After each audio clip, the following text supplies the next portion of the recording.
Müslimdə keçən hədisdə Abu Bakır radiyallahu anhu sahabə Peyğəmbərə sallallahu aleyhi və səlləm deyir ki, Allimni duaən əd'u bihi fi salati. Mənə dua öyrət. Mən o duanı namazımda oxuyum. Allahu Akbar.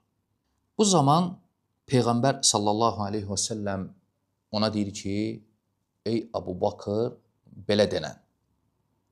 Görün necə əzəmətli duadır. Hər bir müsəlman bu duanı namazda etməlidir. Harda? Salavatdan sonra, salamdan qabaq. Yəni təşəhhüddə oturanda. Deyir ki ona denən. Allahumma inni zalamtu nəfsi. Ey Allahım, mən nəfsimə zülm etdim. Zulmən kəsiran, çoxlu zülm. Və la yaghfiru zunubə illə əntə. Səndən başqa günahları bağışlayan yoxdur.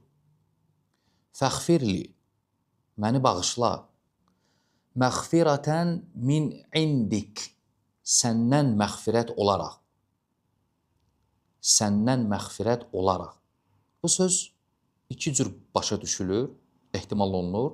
Birinci, yəni bunu səndən başqa edən yoxdur, edə bilən yoxdur. Sən məni bağışla, səndən məğfirət olaraq bu mənadadır.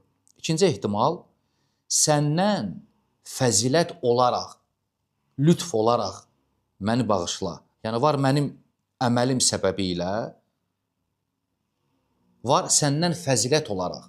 Məğfirətən min indik, səndən məğfirət olaraq. Yəni səndən fəzilət olaraq, lütf olaraq.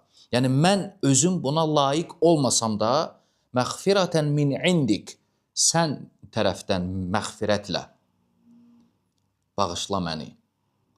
Vərhamni, mənə rəhm et, innəkə əntəlğafurur rahim. Həqiqətən sən bağışlayan və rəhm edənsən. Əzəmətli duadır. Mənasını da dedim. Duanı bir də deyirəm.